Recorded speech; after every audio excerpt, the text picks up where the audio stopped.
जय श्री राम भक्तों।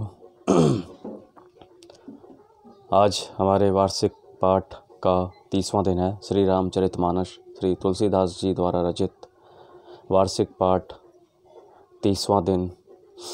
आज हम 3 दोहों का पाठ करेंगे और मंगलवार के दिन हम 6 दोहे पढ़ते हैं, जिससे हमारी संपूर्ण रामायण 1 वर्ष के अंदर पूर्ण हो जाती है।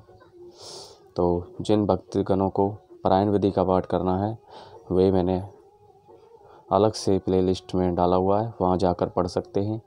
और जिन भक्तों के बहुत ही कम टाइम है तो वे वाचिक रूप से सभी देव देवताओं को याद करेंगे, उनको आमंत्रण देंगे कि वे भी हमारी श्री रामचरितमानस सुनें और हमें अपना आशीर्वाद प्रदान करें। तो शुरू करते हैं। जय श्री राम। जय तुलसीदास जी। जय सरस्वती माता। ओम नमः शिवाय। जय श्री गणेशाय नमो नमः।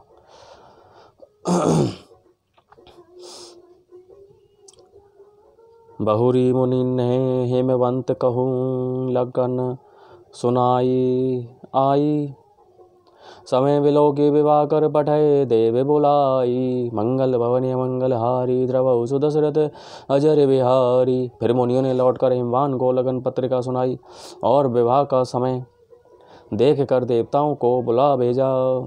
बोली सकल सुर सादर लीन है, सभी जथोचित आसन दीन है। वेदी वेद विधान संवारी, सुभग सुमंगल गावही नारी। सब देवताओं को आदर सहित बुलवा लिया और सबको यथा योग्य आसन दिए। वेद की रीति से वेदी सजाई गई और सुंदर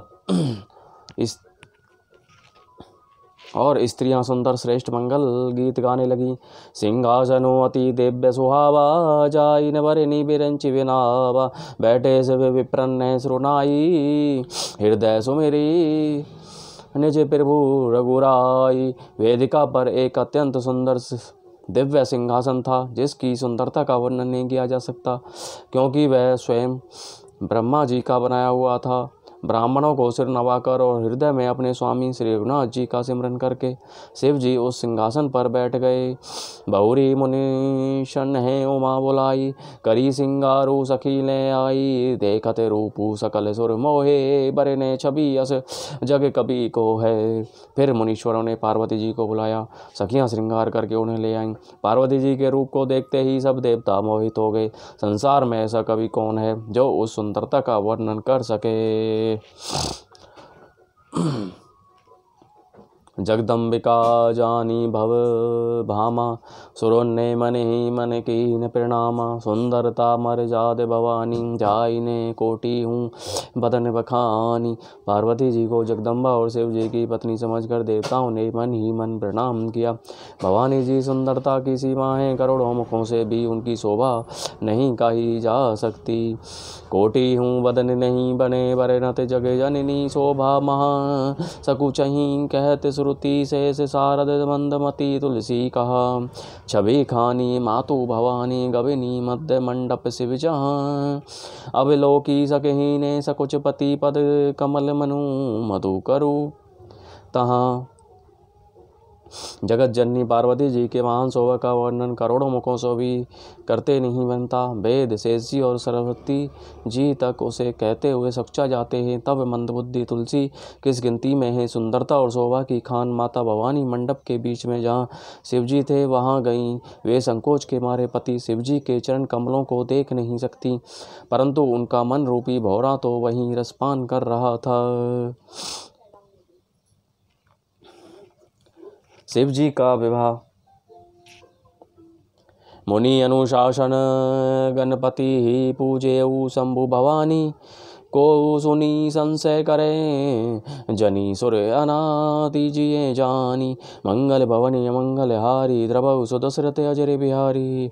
मुनियों की आज्ञा से शिव जी और पार्वती जी ने गणेश जी का पूजन किया। मन में देवताओं को अनादि समझकर कोई उस बात को सुनकर शंका नहीं करे कि गणेश जी तो शिव जी से पार्वती की संतान है, अभी विवाह से पूर्व वे कहाँ से आ गए। जसी विवाह के विधि श्रुति गाई, मामुनि ने सो सब करवाई। गही गिरीश कुश कन्या पानी, भवहि समरपी जानी भवानी। वेदों में विवाह की जैसी रीति कही गई है, महामुनियों ने वह सभी रीति करवाई। पर्वतराज हिमाचल ने हाथ में कुश लेकर तथा कन्या का हाथ पकड़कर उन्हें भवानी शिव पत्नी जानकर शिवजी को समर्पण किया। पानी ग्रहण जब कीने महेशा, हिये हर से तब सकल सुरेशा। वेद मंत्र मुनि पर उच्चरहि, जय जय जय शंकर सुर करहि। जब महेश्वर शिवजी ने पार्वती का पानी ग्रहण किया, तब इंद्रादि सब देवताओं हृदय में बड़े ही हर्षित हुए। श्रेष्ठ मुनिगण वेद मंत्रों का उच्चारण करने लगे और देवगण शिवजी का जय जयकार करने लगे। बाजहि बाजन विविध विधाना, सुमन वृष्टि नभ भय विधि नाना।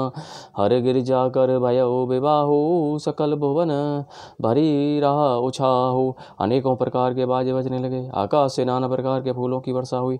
शिव पार्वती का विवाह हो गया, सारे ब्रह्मांड में आनंद भर गया। दासी दास तुरग रथ नागा, धेनु बसन मणि बसतु विभागा। अन्न कनक भाजन भरी जाना, दाइज दीने ने जाई बखाना। दासी दास रथ घोड़े हाथी गाय वस्त्र मणि आदि अनेक प्रकार की चीजें, अन्न तथा सोने के बर्तन गाड़ियों में लदवा कर दहेज में दिए, जिसका वर्णन नहीं हो सकता। दाइज दियो बहु भांति पुनि कर जोरी, हिम भूधर कहो का देऊं पूरन काम। शंकर चरण पंकज गही रहो, शिव कृपा सागर ससुर कर संतोषु। सब भांति ही कियो पुनि गहे पद पाथोज मैना, प्रेम परिपूरन हियो। बहुत प्रकार का दहेज देकर फिर हाथ जोड़कर हिमाचल ने कहा, हे शंकर, आप पूर्ण काम हैं, मैं आपको क्या दे सकता हूँ। इतना कहकर वे शिवजी के चरण कमल पकड़ कर रह गए। तब कृपा के सागर शिवजी ने अपने ससुर का सभी प्रकार से समाधान किया। फिर प्रेम से परिपूर्ण हृदय मैना जी ने शिवजी के चरण कमल पकड़े और कहा, नाथ उमा मम प्राण समग्रह किंकरी करेहु, क्षमेहु सकल अपराध अब होई, प्रसन्न बरु देहु। मंगल भवन मंगल हारी, द्रवौ सुदशरथ अजर बिहारी। हे नाथ, यह उमा मेरे प्राणों के समान प्यारी है, आप इसे अपने घर की टहलनी बनाइएगा और इसके सब अपराधों को क्षमा करते रहिएगा। अब प्रसन्न होकर मुझे यही वर दीजिए। बहुविधि शंभु सासु समुझाई, गविनी भवन चरण सिरुनाई। जननी उमा बोली तब लीनी, ले उछंग सुंदर सीख दीनी। शिवजी ने बहुत तरह से अपनी सास को समझाया, तब वे शिवजी के चरणों में सिर नवा कर गई। फिर माता ने पार्वती को बुला लिया और गोद में बैठा कर यह सुंदर सीख दी, करे हु सदा शंकर पद पूजा, नारी धर्मोपति देव ने दूजा। वचन कहत भरे लोचन बारी, बौरी लाई उर्ली कुमारी। हे पार्वती, तू सदा शिव जी के चरण की पूजा करना, नारियों का यही धर्म है, उनके लिए पति ही देवता है और कोई देवता नहीं है। इस प्रकार की बातें कहते कहते उसकी आंखों में आंसू भर आए और उन्होंने कन्या को छाती से चिपटा लिया। कत विधि सिरजी नारी जग माही, पराधीन सपने हूँ सुखू नाही। भय अति प्रेम विकल महतारी, धीरे जो की ने कुछ समय विचारी। फिर बोली कि विधाता ने जगत में स्त्री जाति को क्यों पैदा किया, पराधीन को सपने में भी सुख नहीं मिलता। यूँ कहती हुई माता प्रेम में अत्यंत विकल हो गई, परंतु कुछ समय जानकर दुख करने का अवसर न जानकर उन्होंने धीरज धरा। पुनि पुनि मिलती परती गही चरना, परम प्रेमु कछु जाई न बरना। सब नारिन ने मिली भेंटी भवानी, जाई जननी और पुनि लपटानी। मैना बार बार मिलती हैं और पार्वती के चरणों को पकड़ कर गिर पड़ती हैं। बड़ा ही प्रेम है, कुछ वर्णन नहीं किया जाता। भवानी सब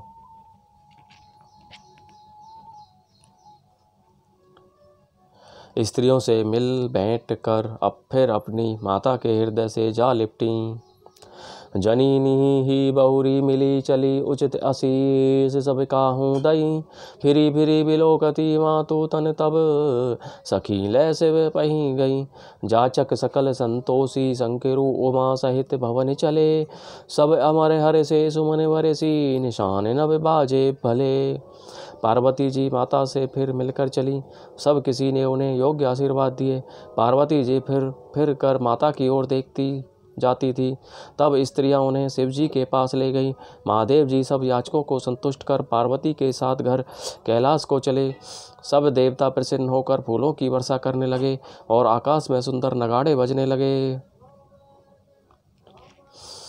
चले संग हिमवंतु तब पहुँचा वन अति हेतु विविध भांति परितोषु करी विदा कीने वृषकेतु।